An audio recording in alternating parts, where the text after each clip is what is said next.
Hey everyone, we're here with Dan from Sergeant Thunderhoof. They're from England, the beautiful England. If you don't know them, you should check them out. Their latest album, The Ghost of Baden Hill, is a fantastic fucking piece of work. It's 45 minutes of beautiful guitar, fantastic voices, pounding drums. It's just it's it's great. Dan, holy fuck, what a piece of work that album is. Thank you. Yeah, it was very much a conscious thing to try and fit it into 45 minutes on this album, whereas on previous albums, we've kind of just done whatever we wanted without a thought to kind of try and censor ourselves. So on this occasion, I do think it works. It's hard for me to kind of give an unbiased perspective on the album, though. It's too Sure. close. Yeah. Yeah, just a little bit. Is there a song for you that really stands out as like one of your favorites?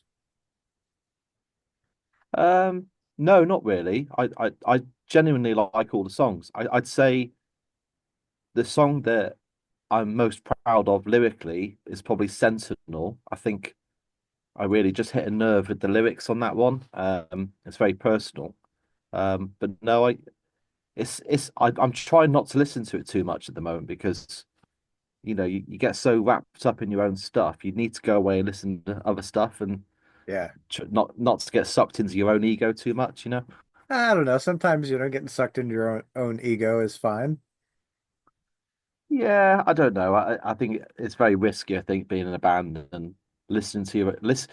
Every musician does this, that they will listen to themselves over and over and over again and then pretend that they don't.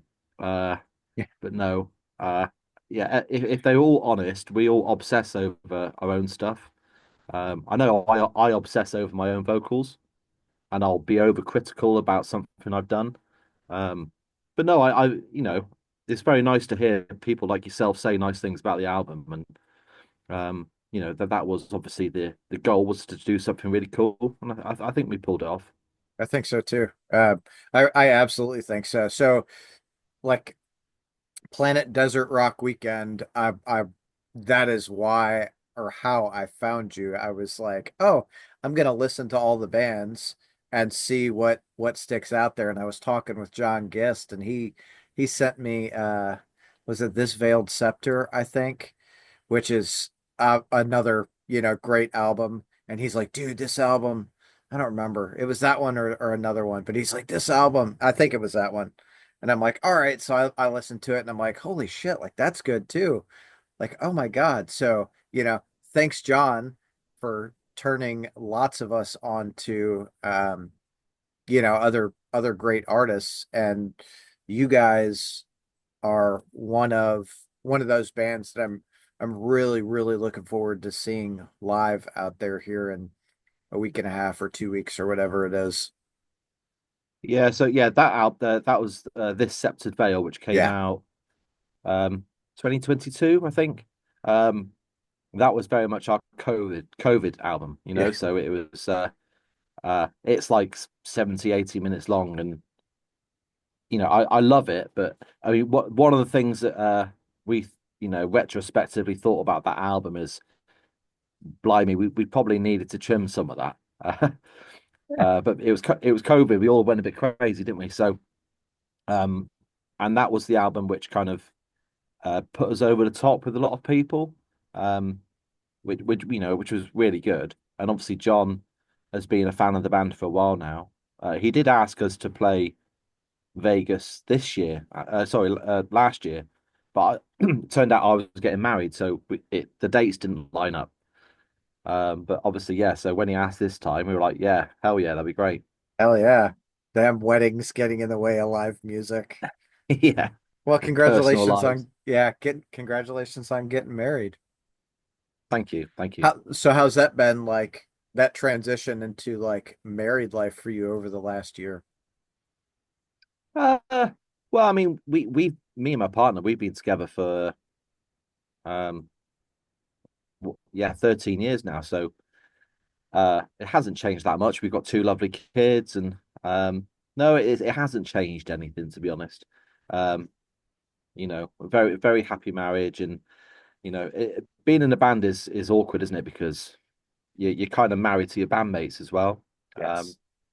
and it's trying to maintain those relationships and making sure everyone's happy and healthy. And one thing we've always tried to do in this band is keep it fun and never get too serious. We never get so up our own arse that we kind of start to, I don't know, there comes a point in the band where everything gets so businesslike that sometimes the fun can be sucked out of it. And so we've actually been really good in this band at kind of keeping things chilled, informal. We never get too busy with gigs. We don't play that many gigs really. Right. Um, we're certainly busy when it comes to writing and recording, but that doesn't seem to take us that much time, to be honest. And we all enjoy that.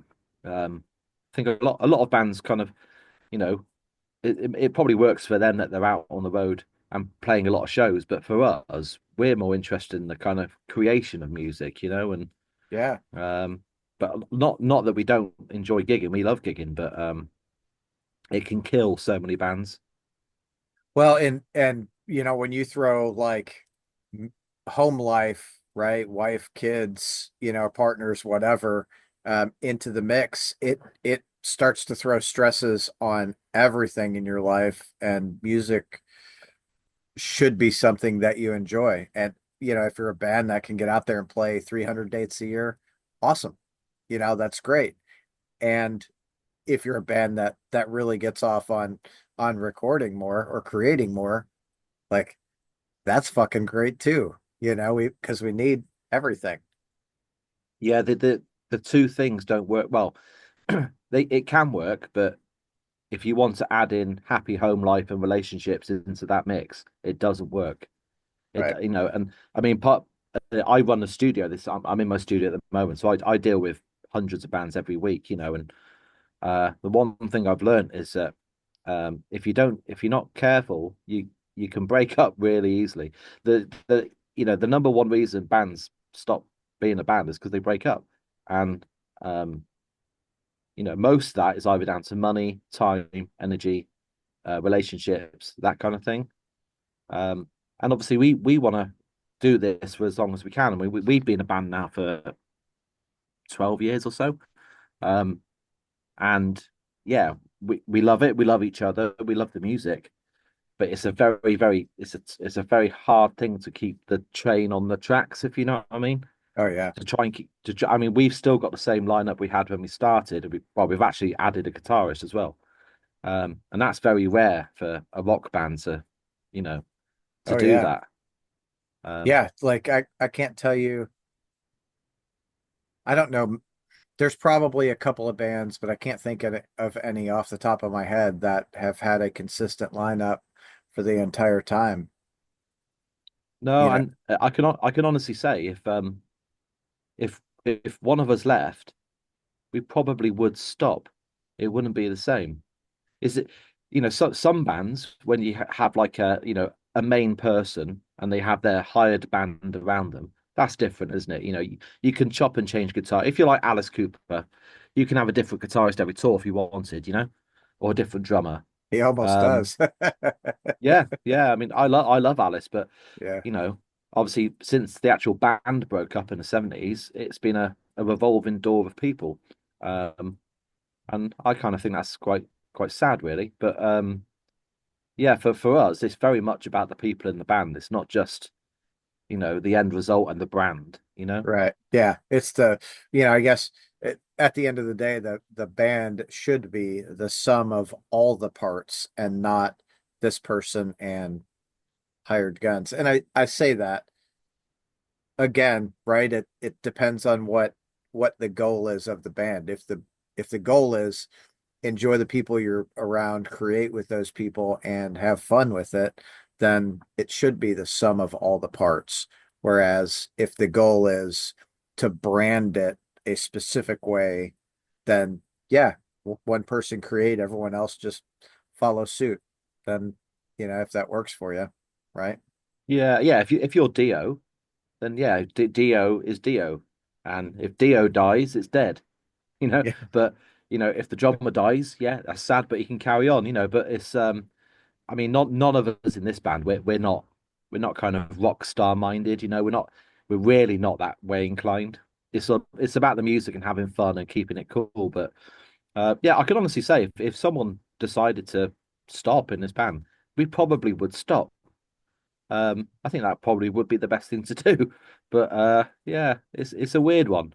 It feels weird to be in this band, to be honest. It feels like we've just kind of stumbled upon it, you know? Yeah, really. So you didn't Yeah. like it wasn't like a mindset going in like, oh, we're gonna put this together and go this direction. Well, no, because the drummer, the bassist, and myself, we were in bands together going back to the late 90s. Um, and then we all kind of, those bands broke up and we all went off and did different things, lived in different places. And about, yeah, 13 years ago, 12 years ago, we just thought, no one was in a band at the time. And we just thought, oh, let's meet up for a jam, like old friends. And I said, I've got this guy that I know called Mark. I was playing another band with. He can come along play guitar. And next thing you know, we've done, written a couple of ideas and thought, oh, let's record it for a laugh. Oh, let's what can we call this? Oh, Sergeant Thunderhoof as a kind of joke. I think we used to uh we had an in joke with the band where we call our drummer Thunderlips, as in the guy from Rocky 3, Hulk Okay. Hogan. We used to call him Thunderlips or Thundersticks on drums. And I think we were thinking, oh, should we just call it Thunderlips or something like that? Um, but then obviously, yeah, it was all a happy accident. Then I had this idea of turning it into a character and having a running story. And, it's, yeah, it does feel like we've just happened upon it. That's pretty awesome. It kind of I think things that should happen for a collective group of people just you just kind of stumble on it. It happens, it keeps moving. And obviously you guys are writing some killer tunes. Just holy shit. And I love that they're not and I probably need to preface this by saying I like straightforward, just punch in your face death metal to, like literally about any music you can think of. So, but I like that you guys mix so many elements and you listen to a song and it's a musical story that fast, slow, it has its peaks and valleys. It's written really well. Thank you. I mean, yeah, like musically, this band is interesting because we're all at an age now where we can kind of leave our pride at the door a little bit. So we all understand that everyone's got different tastes and different kind of things that they like to do musically. So we're quite happy for everyone to come in and do their thing, and I'll do my thing, and you'll just have to be happy with it, or it's like um we know there's always going to be compromise. There's always going to be a compromise. It's not going to be exactly how maybe I'd want to go in and make it sound like Fleetwood Mac. Uh, and Mark, our guitarist, he might want to go and make it sound like Metallica or something. And it's never going to be that because I'm not as big a Metallica fan as he is, Right. you know. But we're at an age now where we can kind of like not worry so much about what the other people in the band think. We kind of trust each other, and we know whatever happens, at least it's going to be true to ourselves, if you know what I mean. We're not trying to sound like any other band. We're not trying to sound like a stoner band or a heavy metal band. We're just doing what we think is cool. Well, that's what you should do, right? That in my mind, It's talking to hard though. well, absolutely. That's hard.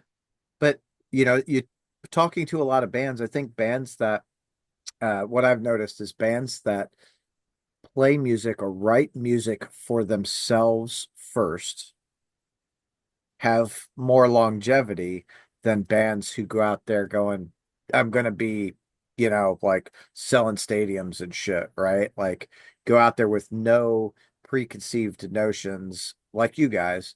Let's just have fun, right? Let's Yeah, see what happens. you can smell it a mile off, can you? Where Yeah. when a band is trying to do something or doing what they think people like you might want to hear, or doing what they think the magazines are going to rave about, it just you can smell the desperation, It and falls short. it's the wrong way around. I think you just got to really enjoy the process. Yeah, Um, and I love, for me, it's my favorite thing is the writing and recording. I love it. I just find it so, I don't know. I get invigorating. so excited about it. Just seeing how a song just starts from this kind of tiny little idea. Um, I mean, if I had it my way, we'd be working on the next album now. I just love it. So what's stopping you? Everyone else? It's time. Yeah, it's time. Like, yeah, everyone's got full-time jobs and families and mortgages and um yeah, I mean, if I had it my way, we'd be doing this 5 days a week. I'd get another 6 albums out by Christmas. Personally, I'd be like Frank Zappa. Dude, that dude was a he was so crazy, but so creative and Yeah, for love. him, it was. You Yeah, can tell like people like Zappa were like, it isn't that he wants to do 10 albums. He has to. yeah, He has to. He would probably do himself in if he didn't. It's yeah, like Devin Townsend similar. He's driven to just produce stuff. Mike Patton, these people. It's the process. It's the journey, isn't it? It's not the end result. yeah. And I always find actually that once we've finished, it's like this last album. Obviously, I'm really proud of it and I'm really pleased with it. But as soon as it comes out, I feel kind of depressed. I have a What- yeah, I go I every time this happens, and I know this happens now. I go for about a 2 or 3 week depression, like proper, So where I like a mourning period, like oh that creative process is over. it's yeah, and then we'll start getting like really good reviews for the album. Not always, sometimes we get some bad ones, but we'll get a good review, and I'm almost pissed off. I don't know, it's weird. I don't know what it is. I feel like I don't know. I have to have something else that I'm working on.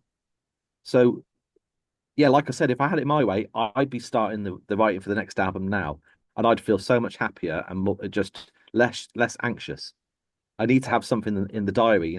Yeah, that's wild. Like I get it though. I absolutely get it. When you're drawn to something and you do it and then it stops, you're like, oh fuck.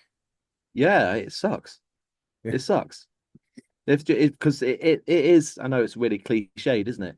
But it's the journey. It's not the destination. That's what I enjoy. So yeah, like I said, I understand why people, like Zappa needed just always be working on the next thing, just to maintain some kind of mental health. so, although you're not writing for the next album, do you still sit down with an instrument and say, okay, I'm gonna at least try and put something together so when we get back together, I can say, oh, what do you guys think of this? Or what do you think of that?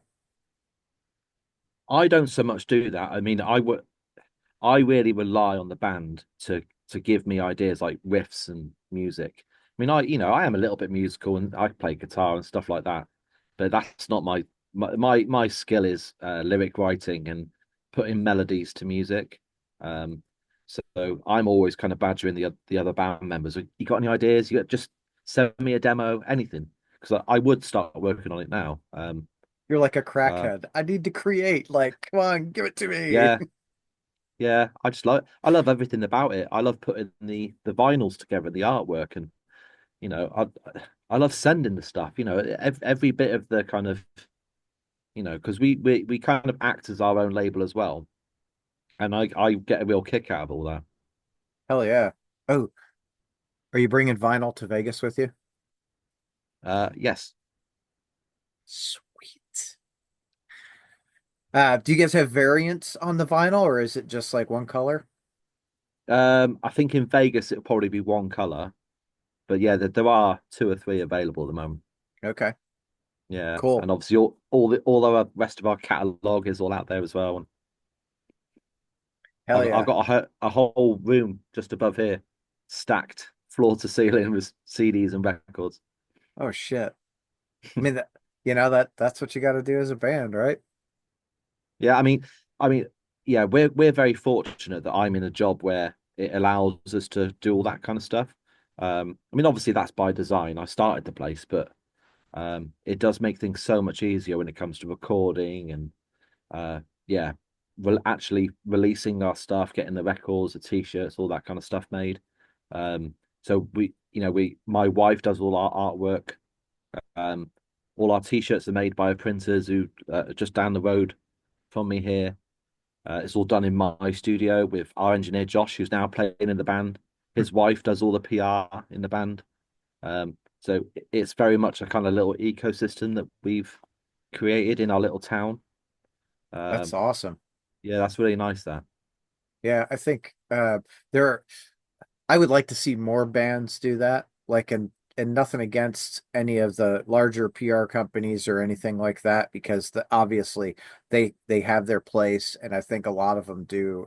The ones I've been in contact with, I think do a tremendous job at what they do. So, but I'm I'm of the mind that I want to try and keep as much of everything in my circle as possible. So if I know someone that does shirts, I want them doing the shirts. I want them, doing my printing. I want, this person doing the art. It just I think one from a relationship standpoint, it's someone that wants to see you succeed 100%, and they more times than not they understand what you're going after, so they know when to push properly and when to like let off the gas, so there's not a bunch of undue stress for you guys. Yeah, I mean, it took a long time to get to the point where we are now by building up our fans and our customers and our followers, mailing lists and Bandcamp, Spotify, all that kind of stuff.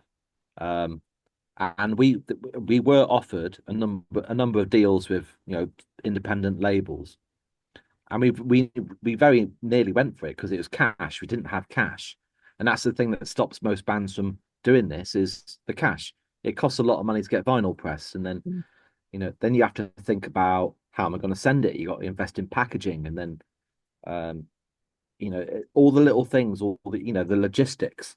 Um, so we were offered that, but then because I enjoy it so much, and I am a control freak. I have to make sure in my own head that I need to be sure that someone's doing the job properly. And if a label was like taking care of that kind of stuff, I don't think I could handle that lack of control. Mhm.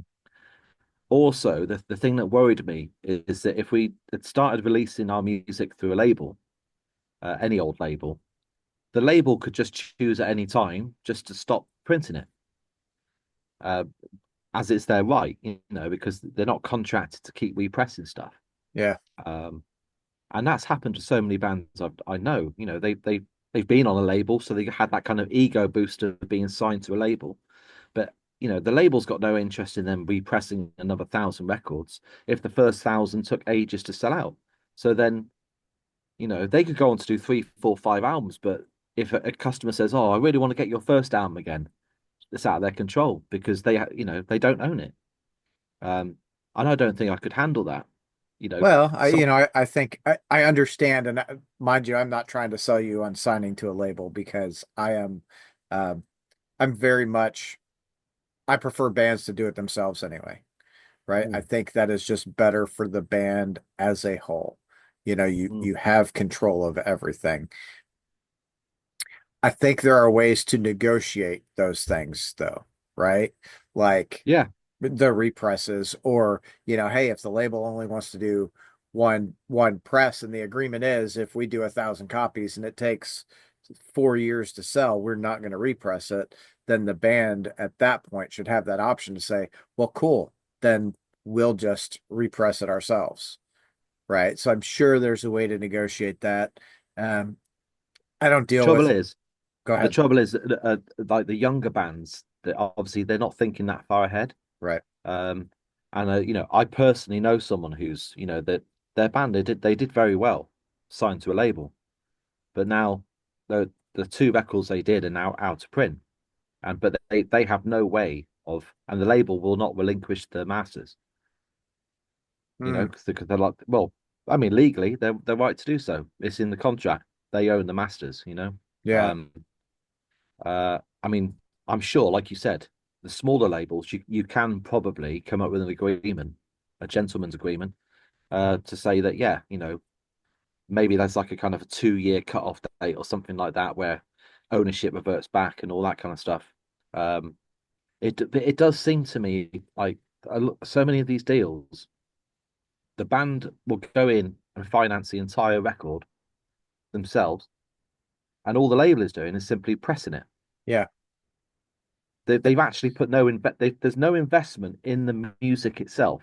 All Well, they're doing is, that is better for the band, right? Like it, well, it's not if they don't own the master. well, you're absolutely right. But that's part of I think you and I having this conversation, hopefully some people it opens some people's eyes to those Mm. things, right? But I'm I'm noticing more and more bands are like, hey, the label doesn't really do all enough for us or a lot or whatever that means, right?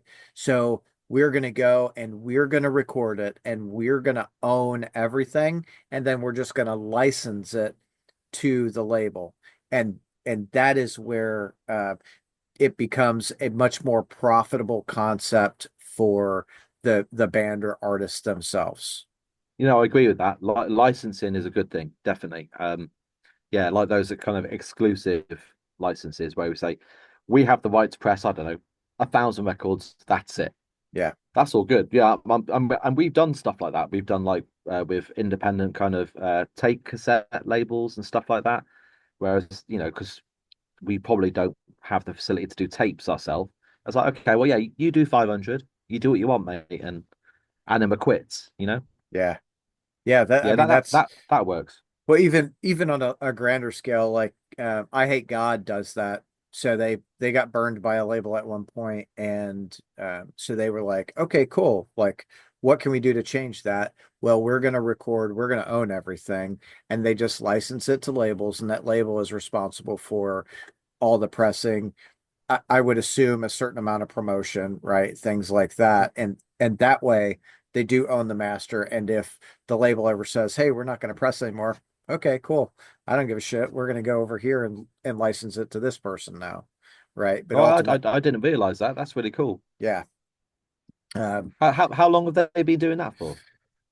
I would say 10 years. Oh, blimey. Yeah, that sounds ideal for a band of their stature as well, doesn't it? Yeah.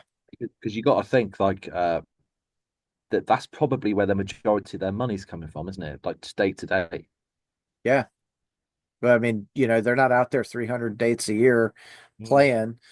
So they really rely on the merch and they have complete control over every aspect of that, right? So if they're gonna, if they want a certain color vinyl, I'm sure they say, here's the deal, or I would assume at some point they just turn it over and say, hey, we expect you guys to press X amount.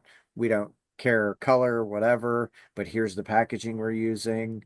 Um, you know, go and do your thing. It's I think a lot more bands are really moving in that direction because, I mean, looking historically at shit bands in all genres at all levels, the labels have they've burned so many people,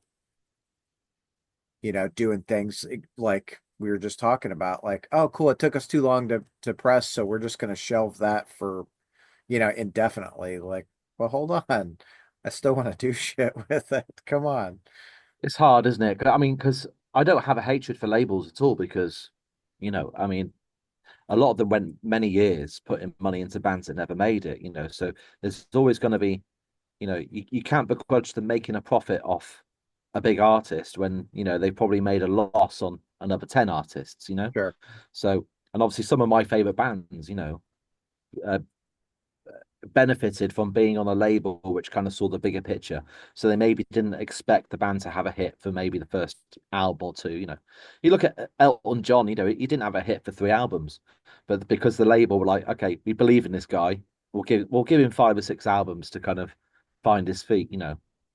So in that kind of respect, like But then again, that side of the record industry isn't really there anymore.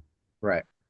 You No, know, it's especially go ahead. in Sorry. the mainstream. You know, No, I think, when you look at, especially like pop music, it's very systematic in what they do. They want a specific look. They're looking for a certain sound, and it's very, it doesn't really veer from this formula. This is what we have. Okay, good. You're attractive enough. These songs are catchy enough. Oh, and John over here is going to write it. So we know it's going to have that certain whatever, and they don't veer from that. And I think that's why, personally, that's why I delve more into the underground and the independent artists because uh, it's a free for all, like if a metal band wants to have pop, mixed in there, they can absolutely do that. And yeah, does it sound weird?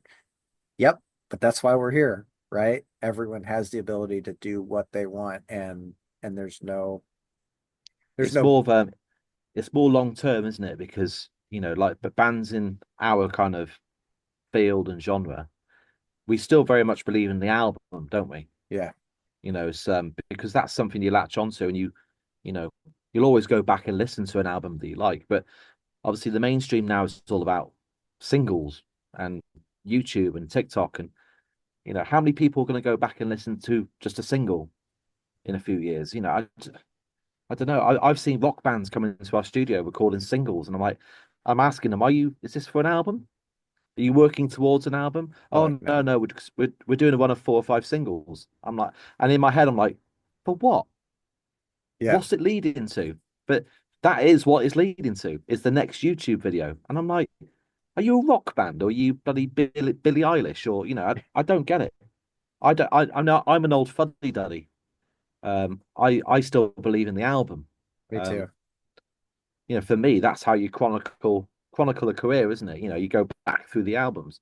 You don't go back through a playlist of Now, singles what and like now when I pull up an artist, like I'm one of those guys, I like playlists sometimes when I'm preparing for something like Planet Desert Rock Weekend, right? Of course, I'm listening to that religiously right now, but I get up and I'm like, oh, I'm in the mood for this artist. yeah, Cool. I want to listen to this album, and I turn on an album from start to finish. Like yeah, I'm with you. I think it's an art, and that's why I like vinyl is the mm. the full picture of the art, the cover, the insert, the lyrics, the color of the vinyl, the label, the smell of it when you rip the first cellophane off it, and like I just want to hear an album from start to finish like Yeah. It's that. also the length, isn't it? Like 45 minutes. It's just the perfect amount of time for me to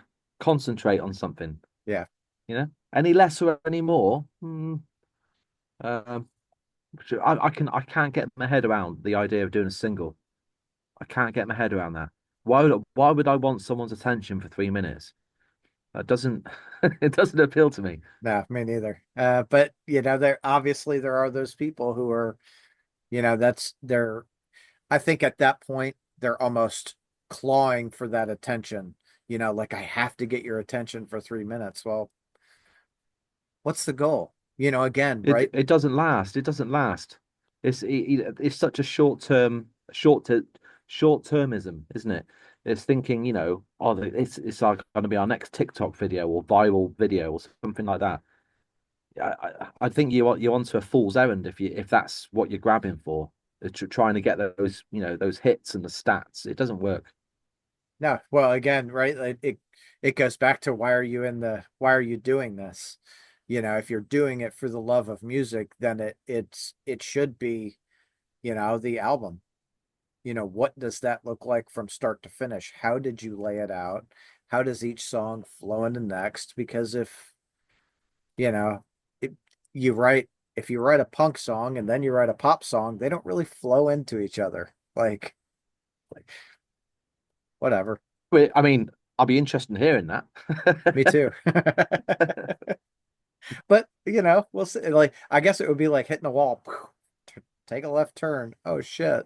Yeah, I mean that's what I liked about Faith No More. You know, they do like a really heavy song, and then next thing they're doing a Commodores cover. You know, Yeah. um, I'll there's not many bands who get away with that, but they did. Well, and like Mike Patton is he is such a performer. He's got fantastic vocals. Like, and I feel like every project he touches is it's such a cool project and it doesn't sound like anything else he's done. Like, Yeah, man. he's incredibly talented, almost annoyingly talented. You know, Yeah. Yeah. uh, I mean, I probably would say he's got the best voice in rock. I think. He's top three, I think, for me. Um,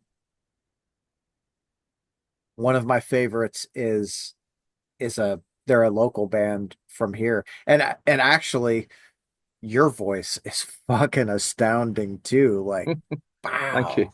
wow. But so Josh Murphy plays with the band Blessed Black, and his voice, I like it so much. I literally listen to it every single day. Wow, what style of vocal is it? So the band they say is like Doom, but I honestly I just call it like in my mind it's just really good rock and roll, man. Hmm. Well, what kind of vocal style is it? Good. I mean, I don't know. I don't know how to quantify It's that. fun. Actually, it's funny, isn't it? Because some voices you just fall in love with the sound of the voice, don't you? Yeah, Some people just have just a natural tone about their voice that you can't quite distinguish why. Um, yeah, I know what you're saying. I mean, there's some voices where you can go, ah, he sounds like Chris Cornell, right. or you can say, oh, he sounds like Eddie Vedder. There's different styles, isn't there? Um, Yeah, I Whereas Mike Patton's like kind of on his own. He sounds like Mike Patton, doesn't he? yeah. No one else really sounds like him. Yeah. Well, that's what you want. I mean, I think I would assume from a vocalist, you want someone to say, "Oh, your sound is so unique to you that when it comes on, I just know that's who that is." I mean, yeah, I hope that's the case. That would be nice. I think it's like if I listen to the stuff I did, say, 10 years ago, it sounds, trying to be unbiased. I sound like I'm trying to be like a kind of Ozzy Osbourne type of vocalist. Because I think I was feeling kind of, mate, that's how people want me to sound. It's what we were saying earlier Yeah, when you try to do stuff that you think people want to hear. Whereas on the newer stuff, I am being a little bit more myself. Um, but then again, you're just a product of your environment, aren't you? I grew up listening to yeah, Dave Gilmour, Mike Patton, Alice Cooper, Freddie Mercury, and all these different people. So yeah, it's just my voice, isn't it? I guess. yeah, which is fucking fantastic. Well, thank you. That's very nice of you. So let me ask you this. Planet Desert Rock Weekend is coming up. What is there a band that you all are playing with or that you're going to see while you're in town that you're really, really pumped about I being mean, with? honestly, I'm really excited about all of it. Uh, uh it's going to be great to see Unida or Unida. It'd be great to see Moss Generator again because we haven't played with those guys for yeah probably nearly 10 years now. Um, and we've done lots of work with Tony in Moss Generator over the years. He masters all our stuff these days, so it's going to be great to see Moss Generator again. But no, generally, I think I think John Gist has done a really good job at creating a really cool bill. Yeah, It isn't a typical stoner rock bill. He's kind of pushing at the boundaries, which is really nice. yeah. And obviously it's international as well. He's got bands flying in from all over, so that's really cool. So yeah, it's just generally going to be interesting to see all of the bands. I think so too. I don't think there's a band on there that I'm like, yeah, I don't care about. Like I'm absolutely excited from the start on Thursday till the finish on Sunday. And Luna Soul, you guys, Fire Down Below is they rank so high with me. They're just I'm Awesome. I'm super stoked to see all of those dudes. Um, how long are you guys in town for? I think we fly in on the Wednesday evening, I think. So we'll be down there for the majority of it. I think we have to fly back on the Sunday, which is a shame. Um, but yeah, we'll be there for most of it. Cool. Maybe try and I've never been to Vegas, so yeah, do a little bit of sightseeing and pop S- my head around some corners. Stay away from the casinos, yeah, all that good stuff. Yeah, yeah, I don't need that in my life. No, no, I know. I think I did that once, probably like 15 years ago, and I'm like, yeah, okay, that like I lost my $10. I'm cool. I'm out. These you have slot machines, yeah, fruit. We call them fruit machines over here. Mm, Yeah, are they called fruit machines over there? no, slot machines. Slot machines, okay. We call them fruit machines over here, and yeah, we used to have a couple at our local pub, and I used to be a bit of a demon on that. You know, before you know it, you put 50 quid in. It's like, oh, You're like, oh yeah. shit, So yeah. I stay away from gambling. They've got them in the airport there. Yeah, I won't be going on that. Like you like get off the plane and there's slot machines. You're like, what the fuck is I'd going l- on? I'd I'd love to play poker if there was some if I could get on the table and play Texas Hold'em. I'd love to do that. You know, if I knew, okay, I'm going to lose £100, I'm fine with that because I'd enjoy the game and I know I'm not going to lose any more than £100. But I'm Yeah. not going to win. I'm not going to win. I just like to be like James Bond and but get myself a martini and You're like, yeah. split it, double down. I'm good. Oh, lost everything. I'm out of here. Yeah, I would just like to kind of fantasize about being some kind of supervillain or something like that. I That think sounds that's good. I think that's easy enough. Wh where are you guys staying in Vegas? Oh, I don't know. Our guitarist is sorting that out, but I don't think it's too far from the venue we're playing. So for about 20, 25 minutes, and I don't think it's too far from where all the amusements are. So Yeah. we probably will go and you know have a snoot around and see what's up. Yeah, you absolutely should while you're in town. Go have some fun. Like make sure you go check out the Sphere. I've heard someone was telling me this morning actually. Is that where they've got the you can watch like sport events and stuff in the big round Yeah. thing, is it? Yeah, that looks cool. Yeah. That looks super cool. That keep seeing like I'll see a show and I'll look at tickets and I'm like, holy fuck, I don't want to spend that much to go to that thing. Like Is it expensive, thousands. is it? Oh, it's thousands of dollars. Is it? Yeah. Oh, what a shame. Yeah. What a shame. Wild. Modern Uh life sucks, doesn't it? It yeah. sucks. Yeah. I don't know. I think it's pretty great, but it's definitely not cheap, but when you're going to do something, you got to save up and really enjoy it. So make sure it's worth it. True. Uh, if you guys have a chance while you're in Vegas, go check out the Hoover Dam. How far out of Vegas is that? I don't think it's too far, 30 minutes maybe, 45, something like that. Okay, cool. Yeah, someone else recommended that to me as well. Um, yeah, that sounds pretty cool. Um, yeah, I mean, I mean, I've never been to the States in general, so this is going to be quite interesting for me. I've been to Canada, but that's the closest I've been. Um, I mean, so that's pretty I think close. some of the whereabouts are you then? I live in Kentucky. Okay, how far is that from Vegas? So flight time I think is 4 or 5 hours. You see, this is the thing because we have no conception of the distances in America. Yeah, Because obviously, in we don't really fly within our country. You know, you drive. yeah, You know, if I want to get to Manchester, it's 3 hours. You know, if I want to get to London, it's 2 hours. If I want to get to Scotland, it's about 5 hours. yeah. No, Um, I mean, we're I have flown to Scotland before, um, but yeah, the size of England is probably about the same as Texas, I think. probably so drive time I think is somewhere between 15 and 20 hours to get to Vegas. Yeah. Wow. Wow. And what's that drive like? Is it impossible? No, not at all. We did it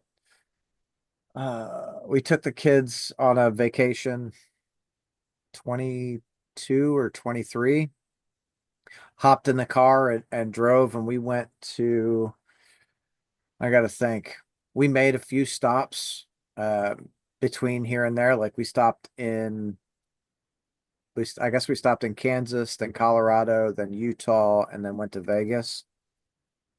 Right. Okay. And then we hit, I don't know, California and came back on the south. It probably took us 14 or 15 days to do everything. Oh, that sounds awesome. It was great. Yeah, I'd love to do that. Me and my dad have often talked about doing that. Um, yeah, road trip in America, and I'm guessing your uh motorway food is a lot better than it is in the UK. I don't know. I mean, It always looks cool on the TV shows and the films, like the truck stops and stuff. The food looks so much better over there than it does here. yeah, I don't, I think it depends on what kind of place you hit. Because some of them you're like, I don't know if I want that hot dog that's been on the roller for 15 hours, like I'm gonna shit my brains out if I eat it. But there's so much food that it's really easy to stop, every couple of hours and get something really good. That's probably what I'm looking forward to in Vegas is the food. I've been um, researching places, and there's a place that does the Japanese like souffle pancakes. Mhm. Oh man, I've been hunting for those for probably a year and a half, and now I'm like, okay, that's where like it's so bad. I have it on my calendar to go at this time Oh, that sounds awesome. Can you send me the name? for sure. Yeah, I'll send you. There's a Japanese sandwich place, like, yeah, so much. And my buddy going with me is a chef, so he's hunting things down too. Nice. No, that sounds awesome. Yeah, but someone was telling me there's a place called the Heart Attack Grill or something like that. Oh yeah. Is that worth going to or not? I don't know. So I've never been, like, in my mind, it's a novelty, right? Mm. Like they if you what is it? If you weigh over a certain weight, like 350 or something, then you eat for free. Um, and and if this is You this is how gluttonous we are. Um, what do they do? They you make you you you would not get away with that in this country. That would actually be illegal. that's You couldn't so do it. wild. Like I'm dumbfounded at some of the stuff that we consider food. Like I'm like, that's not fucking food at all. Like that is like eating No, a piece of it's leather. it's the two extremes, isn't it? It's the two extremes. I don't like either. I don't. We're way too in this country. We're way too litigious and bureaucratic when it comes to food.